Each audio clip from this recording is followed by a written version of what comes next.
Reconciling A Lifelong Struggle to Belong by Larry Grant and Scott Steedman mainly presents colonial history and its harms and the struggles to overcome those harms. It does so through describing the lifetime of Larry Grant, a mixed Musqueam elder.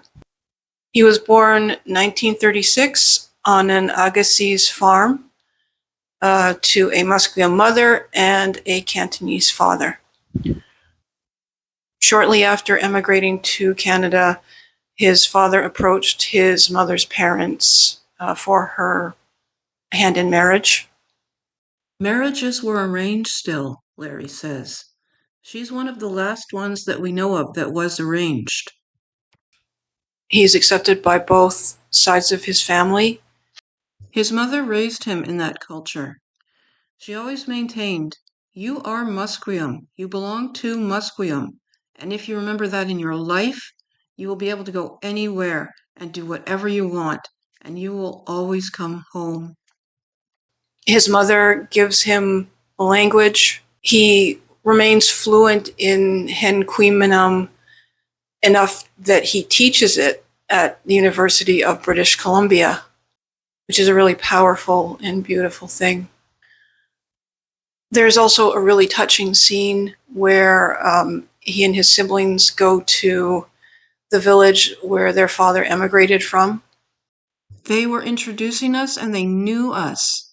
I was told, you are the 7th generation of this house. To hear someone say, this is where you belong, this is where you came from. The focus is predominantly upon broader Indigenous social and political issues. Larry points out the Musqueam have less land per capita than any other Indigenous nation in Canada. My whole life it's been, you Indians get stuff for free. Hell, this is our land. You never paid a penny for it. You're getting it free. That's what I told Christy Clark when she was premier. I see the province has a land transfer tax. Just give us that. When Larry talks about reconciliation, he uses the verb reconciling, a process we're all going through, Indigenous and settler, immigrant and Canadian born. The book takes a real decolonization stance on the issues that it presents. I would say to the point of crediting the reader with a willingness to consider things at a personal level, even if it's not specifically their personal. When Larry was 4, the Indian agent took away his mother's status for having married a non-Indigenous man, crossed him and his siblings off of their band's membership, and informed them that they could no longer live on their res as their permanent home. At 15, Larry and his siblings began fighting to get their status back. When their day in court's finally scheduled, it is just before April 1985, which was just before Bill C-31 was set to pass, which would reinstate the status taken from Indigenous women who had married non-Indigenous men and ultimately their children. And the siblings asked themselves, well, is there even any point in pursuing this anymore? They decide to, and the court rules in that it had been wrong to take their status away when they were children. And that matters so frigging much. It does. At the same time, they couldn't bear the idea of going back to court, demanding damages. And that just completely sucks. It's tragic and infuriating how positioned the colonial system is, that even when someone, a marginalized person manages to, beat it at its own self-favored, pre-biased game, it's still going to come out ahead materially. Just just because of the constant grind of it.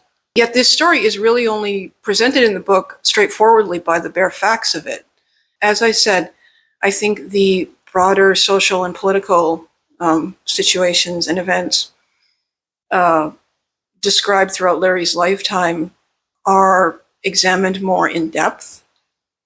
They're more forefronted. Different potential implications and points of view are considered regarding the initiatives spearheaded by Larry's band.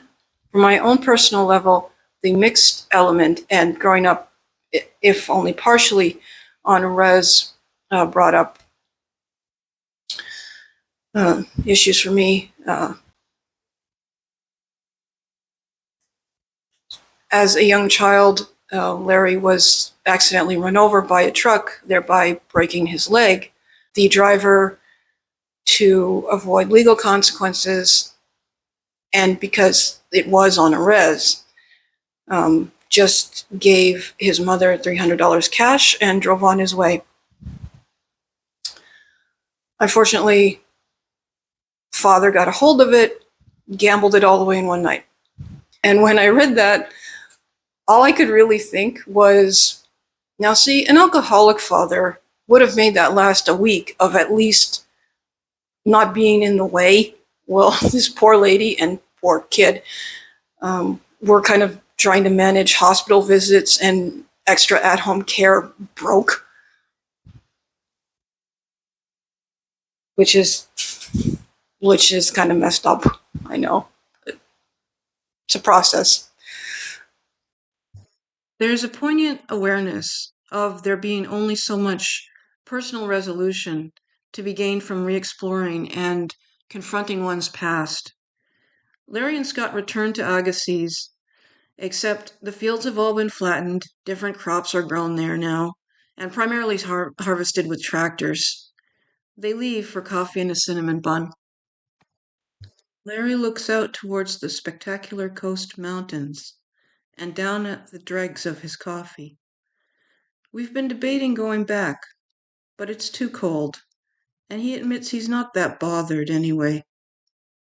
That being said, excellent, inspiring book.